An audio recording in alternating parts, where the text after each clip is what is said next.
What is up, guys? In today's video, I'm going to be going over the new hero rank system that Fortnite added in Chapter 6 Season 3. As always, if you guys do enjoy this video, find it helpful, informative, or interesting, remember to give it a like, subscribe if you like to see more, comment down below what you think of the new hero rank system, and if you guys would like to use my code in the item shop when getting the Season 3 Battle Pass or any other cosmetics, it is just Evolve Jake like my channel name is. And if you're someone who's been playing for a while, you probably already know all this, but if you're confused with the hero system, hopefully this video helps you out. So this system was added, and when you start the game, you will start at C tier, and this resets every single match. It's not like if you just grind a bunch, you're going to start every match at S+.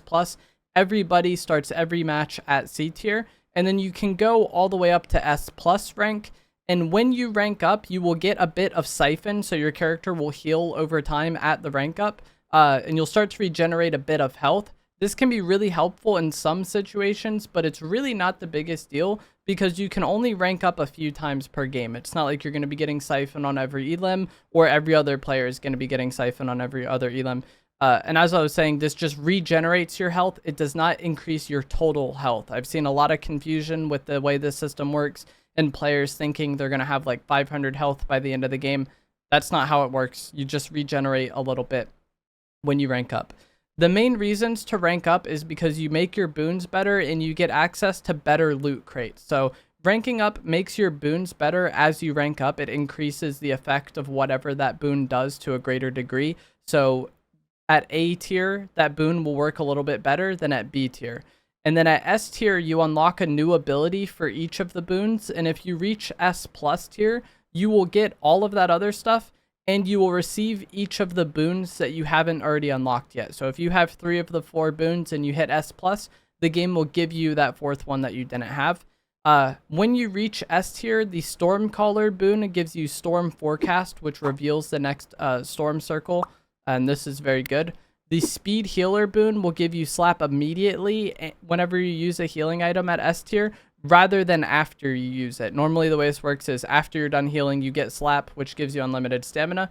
At S tier, you'll get that Slap as soon as you start healing. The Combat Acrobat boon will reload all of your weapons at S tier whenever you do a parkour effect, rather than just the one you have equipped. And then finally, the Heightened Senses boon will have the cooldown reduced at S tier. So this boon marks you whenever, or marks an enemy whenever they damage you, but there is a bit of a cooldown with this, and at S tier the cooldown happens sooner. Ranking up also allows you to open the hero crates corresponding to the rank you have. There's C tier, B tier, A tier, and S tier crates around the map, and if you're S tier, you can obviously open the ones lower as well. And these crates are marked individually. It's not like if you're S tier, every crate you open is S tier. You just have the ability to open the S tier crates. And the higher rarity crates obviously have better loot. A C tier crate will give you green loot and a chance for a boon. A B tier crate will give you blue loot, a higher chance for a boon, and a hero item.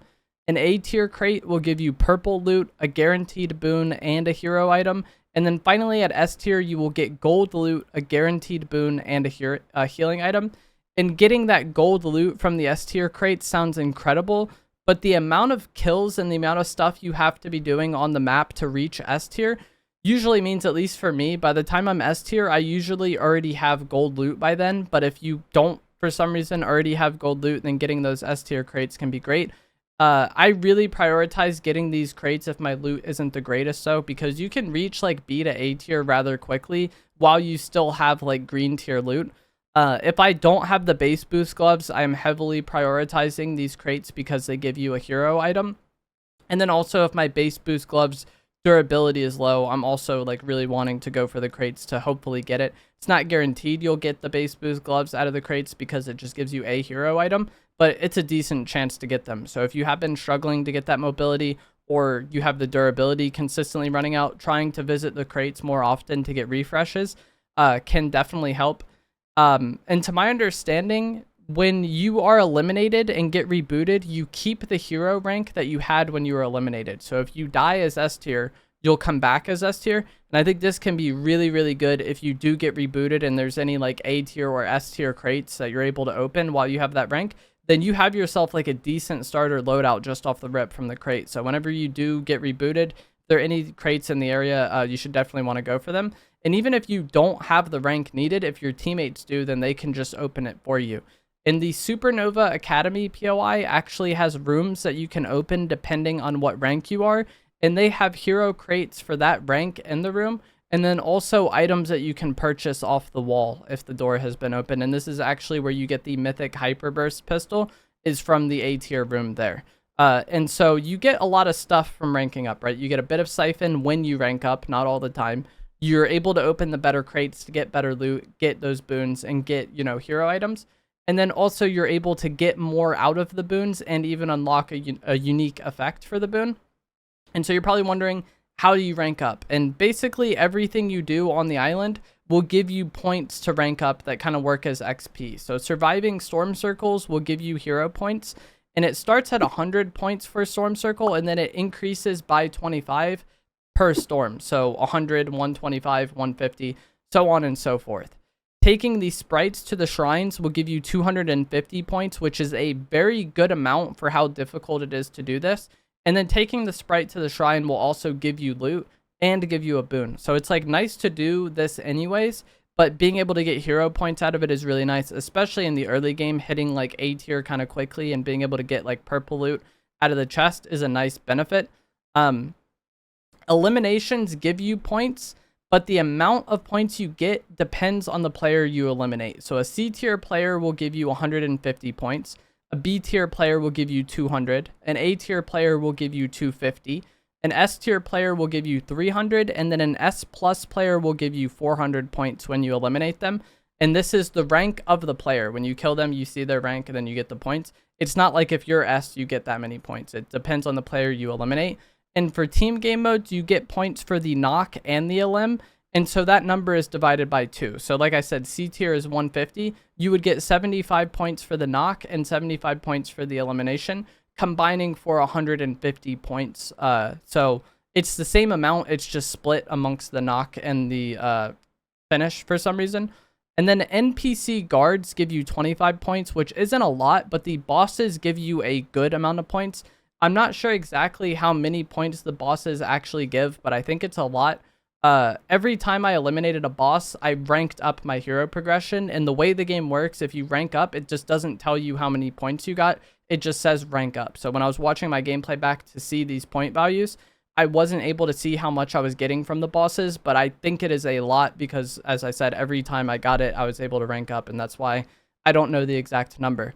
You also get points for rebooting and reviving your teammates, but this only works once per game per teammate. So if you're playing trios, I could revive player B and player C and get points for each of them, but I can't revive player B like twice to get points off them. It only works for the one time. And the total amount of points you need per rank varies by game mode, but I'll have them on screen now. And these stats are from Osiren. And also everything I talked about in this video as far as like the points go, I think is very subject to change as Fortnite kind of updates the game, because Fortnite is a game that is constantly getting updated and constantly getting rebalanced. So the fact that I said it's like this amount of points for that, you know what I mean? That could definitely change, but I just wanted to give you a, you know, somewhat of an idea of like what actions actually give you points. I've seen a lot of people talking about online like, oh, I'm just gonna, you know, survive my storm circles and then I'll rank up. And I really don't think it's, you know, all that. As you can see by the points here, you need 2,800 points for S tier and solos. And so you're not going to get that off storm circles. You also don't need an absurd amount of eliminations to get it. And the fact that you can rank up by eliminating the guards and eliminating the bosses and just by putting the shrines into the statues, it's not like you need to be the best player in the world to rank up. There's other ways for you to get it, but it definitely helps if you're able to, you know, be aggressive and eliminate other players. You're probably going to have to do that when eliminating the bosses anyways. Overall, though, I like this system. I think it's a good thing. It's an interesting addition to the game. But it's not the end-all be-all that some people make it out to be. I've seen some complaints online where people are like, oh, you just make the better players even better by giving them an advantage. Personally, I think BRs are just naturally kind of passive games with the way the game flows. So giving players an incentive to fight and do things on the map, I think is a good thing. Even if that means they get a reward, I think you should be rewarded for being more proactive in the game. But it's not like these advantages are so absurd that you, like if you're B tier and you run into an S tier that you're just automatically going to lose that fight. The advantages are really not that great. They help, but it's not like they have more HP than you, or they have, like, you know, their character moves faster all the time. Like, it's small little bonuses to go for, but it's not like you need to be S tier to win the game. And I think someone that's a lower tier can definitely beat somebody that's a higher tier than them. But that is going to be it for this video. As always, if you guys did find this to be helpful, informative, or interesting, remember to give it a like, subscribe if you'd like to see more. Let me know down in the comments below what you think of the hero system. And if this video wasn't for you, I apologize. As I said at the start of the video, I'm sure there's a lot of you who have been grinding since the season dropped that, like, you already knew all this. But for somebody who's newer to the game or hasn't had as much time to play, I wanted to make a dedicated video explaining this stuff just so they have an idea of what's going on there. And so people don't get the wrong impression of, like, how OP these rewards are. But let me know what you guys think in the comments. I'll see you guys in the next one. Thanks for watching.